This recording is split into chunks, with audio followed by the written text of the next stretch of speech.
శ్రీమాత్రే నమ. జయ గురు దత్తాత్రేయ నమ. ఈ వీడియోలో మనం కర్కాటక రాశి వారికి డిసెంబర్ 22వ తారీఖు నుంచి 28వ తారీఖు మధ్యలో జరిగే వార ఫలాలు తెలుసుకుందాం. మరి కర్కాటక రాశి వారికి ఈ వారం అంతా కూడా రాశి అందే కుజగ్రహ వక్రగమన సంచారం వల్ల జాతకుడు తన ప్రతి పనిలో కూడా చాలా తొందరగా నిర్ణయాలు తీసుకోవడం, తొందరగా పూర్తి చేయాలనే ప్రయత్నంలో ఒక పనిని పదే పదే చేయవలసి ఉంటుంది. కాబట్టి ఎటువంటి తొందర పడకుండా నిదానంగా పూర్తి చేసుకుంటేనే మీ యొక్క పనులు అవుతాయి తప్ప ఏ విధంగా తొందరపడినా కూడా అటు కాలాన్ని ధనాన్ని వృధా చేయవలసి ఉంటుంది. ముఖ్యంగా ప్రస్తుతం రాశి యందు కుజగ్రహ సంచారం, అష్టమ స్థానంలో శనిగ్రహ సంచారం, ఇంచుమించుగా ఈ వారం అంతా కూడా రెండు గ్రహాలు అదే స్థితిలో ఉండడం వల్ల మరి ఈ కర్కాటక రాశి వారికి ఉద్యోగ సంబంధించిన విషయాల్లో చాలా ఇబ్బందులు, అవమానాలు, చికాకులు, కష్టాలు లాంటివి వచ్చే అవకాశం ఉంటుంది. కాబట్టి చాలా సహనంతో ఓర్పుతో వ్యవహరించాలి తప్ప ఏమాత్రం తొందరపడినా సడన్గా నిర్ణయాలు తీసుకున్నా అది మీకే నష్టం వచ్చే అవకాశం ఉంది. ఇతరులు మిమ్మల్ని పదే పదే రెచ్చగొట్టే విధంగా ప్రయత్నం చేస్తూ ఉంటారు. అలాగే మీ యొక్క బలహీనతని ఎత్తి చూపే ప్రయత్నం చేస్తూ ఉంటారు. అంటే వాళ్ళ ఉద్దేశం ఏంటంటే మీతో ఏదో ఒక నిర్ణయం తీసుకొని దాన్ని అమలుపరిచే విధంగా వాళ్ళు చూస్తూ ఉంటారు. అది మీకు నష్టమైనప్పుడు కూడా అవతల వారికి అది సంతోషంగా ఉంటుంది. కాబట్టి మీరు ఇతరుల మాటలు ఏ విధంగా లెక్క చేయకుండా ఉద్యోగ సంబంధించిన విషయాల్లో కానీ, అలాగే స్థిరాస్తి పంపకాల్లో మీ యొక్క అన్నదమ్ములతో కానీ, తల్లిదండ్రులతో కానీ, అత్తమామలతో కానీ వచ్చే వ్యవహారాల్లో ఏమాత్రం పౌరుషం పడకుండా నిదానంగా వ్యవహరిస్తే తర్వాత అవే సర్దుకునే అవకాశం ఉంటుంది. సహజంగా ఈ కర్కాటక రాశి వారికి ఏమవుతుందంటే ఏదైనా ఒక విషయంలో నష్టం జరిగినట్టు అనిపిస్తూ ఉంటుంది అన్నమాట. అది బయట వారికి నష్టం ఎలా కనిపిస్తుంటుంది, వ్యక్తిగతంగా జాతకుడికి కూడా తనకి అన్యాయం జరిగిందేమో అని తపన పడుతూ ఉంటాడు. సో ఈ తపన పడే విషయంలో తనకు తాను ఎంత బాధపడినా పెద్ద ఇబ్బంది లేదు. కానీ ఆ విషయాన్ని ఇతరులు ఎత్తి చూపి నీకు ఈ విధంగా అన్యాయం జరిగింది, నువ్వు ఇలా ఊరుకుంటే లాభం లేదు, ఇంకా రాను చాలా ఇబ్బంది పెడతారని రెచ్చగొట్టడం వల్ల జాతకుడు ఎమోషనల్ ఫీల్ అయ్యి బంధుత్వాన్ని, స్నేహాన్ని పోగొట్టుకునే అవకాశం ఉంటుంది. కాబట్టి ఏదైనా జాతకుడు తొందరపడకుండా నిదానంగా వ్యవహరించడం మంచిది. ఇక ఇంచుమించుగా ఈ వారం అంతా కూడా 6వ స్థానంలో రవిగ్రహ సంచారం. జాతకుడు ఎటువంటి పరిస్థితుల్లో కూడా ఎవరితో వివాదాలు పెట్టుకున్నా, ఏదైనా ఆఫీసులో వర్క్ నిమిత్తం ప్రయత్నం చేస్తున్నా 100% జాతకుడికే న్యాయం జరుగుతుందన్నమాట. తను ఎక్కడ తీర్పుకి వెళ్ళినా కూడా జాతకుడికి అనుకూలంగా తీర్పు వస్తుంది. అలాగని ప్రతి విషయానికి ఎవరో ఒకరు పెద్ద పంచాయతీ పెట్టడం కానీ, అధికారుల దగ్గర తమ యొక్క కష్టాలు చెప్పుకోవడం వల్ల సానుభూతి అయితే లభిస్తుంది. కానీ దానివల్ల ఏంటంటే టెంపరీగా ఇతరులు నష్టపోయే అవకాశం ఉంటుంది. ఫ్యూచర్లో అది మీకే నష్టంగా కలిగే అవకాశం ఉంటుంది. కాబట్టి సాధ్యమైనంత వరకు సహనంతో వ్యవహరించడం మంచిది. ముఖ్యంగా 5వ స్థానంలో బుధగ్రహ సంచారం. ఇది విద్యార్థులకు చాలా అనుకూలంగా ఉంటుంది. అంటే మీకు కూడా కొత్త ఆలోచనలు వస్తాయి. అలాగే మీ యొక్క వృత్తిలో మార్పు కొరకు కానీ, వృత్తిలో అభివృద్ధికి కానీ మంచి ఆలోచనలు రావడం జరుగుతుంటుంది. విద్యార్థులు విద్య సంబంధించిన విషయాల్లో కొత్త విషయాలు తెలుసుకుంటారు. వారి ఆలోచనకి, వాళ్ళలో ఉన్నటువంటి తెలివితేటలకి తగిన గుర్తింపు కూడా రావడం జరుగుతుంది. ఇంకా అదేవిధంగా సప్తమంలో శుక్రగ్రహ సంచారం. జాతకుడికి అంటే రాశిలో కుజుడు, సప్తమంలో శుక్రుడు, ఏదో ఒక కొత్త పరిచయం ఏర్పడుతుంది. కొన్ని సందర్భాల్లో గతంలో ఏదో కారణం వల్ల విడిపోయినటువంటి భార్యాభర్తలు కానీ, ప్రేమికులు కానీ, ఎఫ్ఐఆర్ ఉన్నవారు కానీ తిరిగి మళ్ళా కలుసుకొని వారి యొక్క తప్పులకి పశ్చాత్తాపడి తిరిగి మళ్ళా ఒకటయ్యే విధంగా ఈ గ్రహస్థితి కనబడుతూ ఉంటుంది. లేదా ఏదైనా సందర్భంలో కొత్తగా పరిచయం అయిన వారు కూడా మీ జీవితంలో ఎంటర్ అయ్యే అవకాశం ఉంది. ఏదైనా ఇప్పుడు కర్కాటక రాశి వారి జీవితంలో ఏది జరిగినా కూడా అది పర్మనెంట్గా ఉండే అవకాశం లేదు. మళ్ళా ఎప్పుడైతే కుజుడు వక్రగమనం పోయి రుజుమార్గంలోకి వస్తాడో ఇప్పుడు ఏర్పడినటువంటి బంధం మళ్ళా తెగిపోయే అవకాశం ఉంటుంది. కాబట్టి సహజంగా టెంపరీగా వచ్చినటువంటి ఇటువంటి ప్రలోభాలకు లొంగకుండా శాశ్వతంగా ఉన్నటువంటి బంధం కోసం ప్రయత్నిస్తే మంచిది. జాతకరీత్యా ఎవరైతే జ్యోతిష్యాన్ని నమ్ముతూ ఉంటారో, దాన్ని ఫాలో అవుతుంటారో, వారు కంపల్సరిగా కొన్ని నియమాలు పాటించాలి. కొన్ని పూజలు పరిహారాలు తప్పనిసరిగా చేయించుకోవలసి ఉంటుంది.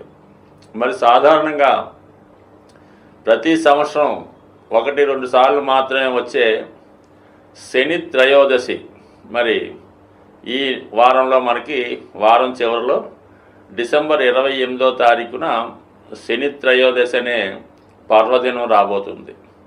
మరి ఆ రోజు అంటే కేవలం శని భగవానుండి ఏలినాటి శని, అష్టమ శని ఉన్నవారే కాకుండా మిగతా వారు కూడా ఎలా ఉంటుందంటే చాలా వరకు ఎవరో ఒకరికి శని మహాదశ, శని అంతర్దశ, విదశ, లేదంటే ఇంకొక విధంగా మరి శని గోచారీత్యా అనుకూలంగా లేకపోవడం, ఇవన్నీ ఏదో రంగా జరుగుతుంటాయి. అలాగే శాశ్వతంగా ఎక్కువ రోజులు పడే ఇబ్బందులకు కూడా శని కారణం అవుతూ ఉంటాడు. అంటే ఒక వ్యాధి మీకు వచ్చి చాలా కాలంగా పట్టి పీడిస్తున్నా, లేదంటే ఒక రుణం ఒకరి దగ్గర మీరు అప్పు తీసుకుంటే అది ఎంత కష్టపడ్డా దాన్ని తీర్చలేకపోతుంటారు. అంటే దీర్ఘకాలికంగా ఉన్నటువంటి రుణాల నుంచి బయటపడాలన్నా, అలాగే ఒక వ్యసనం చాలా వరకు మనిషిని పట్టి పీడిస్తూ ఉంటుంది. అది పాన్ అవ్వచ్చు, లేదంటే మందు తాగొచ్చు, ఇంకోటి అవ్వచ్చు, కార్డ్స్ అనొచ్చు అనుకోండి. అంటే ఏదైనా మనల్ని వదిలి వెళ్ళడానికి ఇష్టపడదో అటువంటివన్నీ కూడా శని ప్రభావం చేత వచ్చినవే. సో అందువలన ఏంటంటే చాలా వరకు మనుషుల్లో ఉన్నటువంటి ఒక బద్ధకం, అశ్రద్ధ, పోస్ట్పోన్ మెంటాలిటీ, పని చెప్తే ఇసుక్కోడి, ఇవన్నీ కూడా శని యొక్క ప్రభావం చేత ఉన్నవే. మరి ముఖ్యంగా విద్యార్థులు కూడా చదివింది మర్చిపోతున్నారు అన్న కూడా దానికి ఈ శని భగవానుడే కారణం అవుతుంటాడు. కాబట్టి అంటే మనం వాళ్ళు వీళ్ళు అనుకోకుండా ప్రతి ఒక్కరూ కూడా ఈ శని త్రయోదశి నాడు విధి విధానంగా శని భగవాన్ని పూజించుకోవడం వల్ల మీ యొక్క సమస్యల నుంచి బయటపడే అవకాశం ఉంది. అంటే శని భగవాన్ని పూజించామంటే మామూలుగా నవగ్రహాలు ఉన్న దేవాలయానికి వెళ్ళి అక్కడ అమ్ముతున్నటువంటి ఏదో ఆయిలో నువ్వులో కొని ఆ శని భగవాన్ మీద శుభ్రంగా పోసేసి రావడం జరుగుతూ ఉంటుంది. ఆ విధంగా చేయడం వల్ల శనిగ్రహం యొక్క ఆగ్రహానికి పాత్రులయ్యే అవకాశం ఉంది.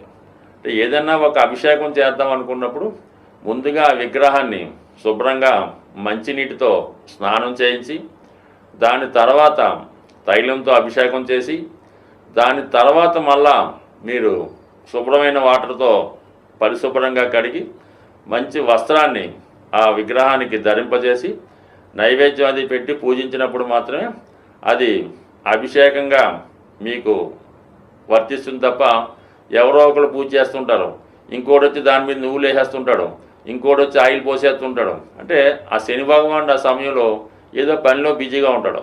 గమ్ముని అతని మీద ఇటువంటి పోయడం వల్ల అతనికి ఆగ్రహం కలిగే అవకాశం ఉంది. కాబట్టి నెమ్మదిగా ఎక్కువ మంది ఉన్నాం, ఒకళ్ళ తర్వాత ఒకళ్ళు కంపల్సరిగా ఈ విధానం చేయడం, మళ్ళా కొత్తగా మళ్ళీ వాటర్తో కడిగి మళ్ళీ ప్రారంభించుకోవాలి తప్ప ఒకేసారి అలా చేయడం వల్ల ఫలితం వచ్చే అవకాశం ఉండదు. కాబట్టి జాగ్రత్తగా కొద్దిగా ఆలస్యమైనా నెమ్మదిగా, అంటే ఎంత నెమ్మదిగా శని భగవాన్ని పూజిస్తే అంత సంతోషించడం జరుగుతుంది.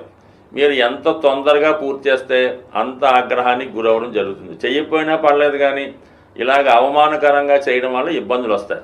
సరే, ఎప్పుడైతే మనం శని భగవానుడి యొక్క అభిషేకం పూర్తయిందో కంపల్సరిగా మీరు అదే దేవాలయంలో ఉన్నటువంటి శివుణ్ణి, అంటే ప్రధాన దేవుణ్ణి కూడా అర్చించి అతనికి కూడా విధి విధానంగా అభిషేకాదులు నిర్వహించిన తర్వాత మీరు నెమ్మదిగా మీ యొక్క గృహానికి ఇచ్చేసి ఆ రోజంతా కూడా చాలా పవిత్రంగా ఉండవలసి ఉంటుంది.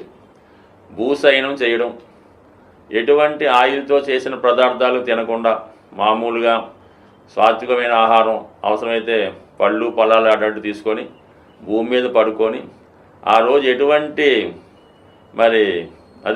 రాత్రిపూట కూడా కిందే పడుకొని అన్ని సుఖాలకి దూరంగా ఉండి మళ్ళా ఆ మన్నాడు ఉదయం లెగిసి శుభ్రంగా స్నానం చేసి సూర్య భగవాను ఆదివారం సాధారణంగా అవుతుంది కాబట్టి ఆ రోజు సూర్య భగవాన్ని కూడా చక్కగా సూర్య నమస్కారం చేసుకొని ఆదివారం కూడా మీరు 100% ఈ నియమంగా ఉంటూ ఎటువంటి మాంసం మద్యం ఇలాంటి దూరంగా ఉంటూ చేయడం వల్ల మీరు చేసి చూడండి.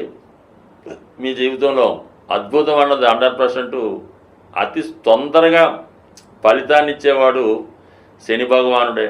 అయితే మీరు చేసుకునే దాన్ని బట్టి తన ఫలితం ఇవ్వడం జరుగుతుంటుంది. అందరూ ఆలస్యం అంటుంటారు. మరి ఆలస్యం ఎందుకు కారణం అవుతుందంటే మనం సరిగ్గా పాటించకపోవడం వల్ల. అంటే ఒక విద్యార్థి 10th క్లాస్ 10 సార్లు ఫెయిల్ అవ్వచ్చు, కట్టొచ్చు, పాస్ అవుతుంటాడు. అది ఆలస్యానికి కారణం అవుతుంటుంది. ఒకడు ఒకేసారి ఎట్ ఏ టైం పాస్ అయిపోతుంటాడు. రెండుకి శని భగవానుడే కారణం అవుతుంటాడు. కాబట్టి అందువలన శని భగవాన్ని నిందించకుండా మీరు ఫేవర్గా మీరు అభిమానిస్తే శని కూడా మీకు తొందరగా అభిమానించి మంచి ఫలితం ఇవ్వడం జరుగుతుంది. మరి ఇంకా ఇటువంటి ఫలితం చేసుకుంటూ ఒక సప్తముఖి రుద్రాక్ష ధరించడం కానీ, అలాగే బ్లూ సఫేర్ అనే ఉంగరాన్ని వెండిలో చేయించి రైట్ హ్యాండ్ మధ్య వేలు పెట్టుకోవడం వల్ల కానీ ఇవన్నీ కూడా జాతకుడికి శని యొక్క ఆశీస్సులు లభించే అవకాశం ఉంది. స్వస్తి.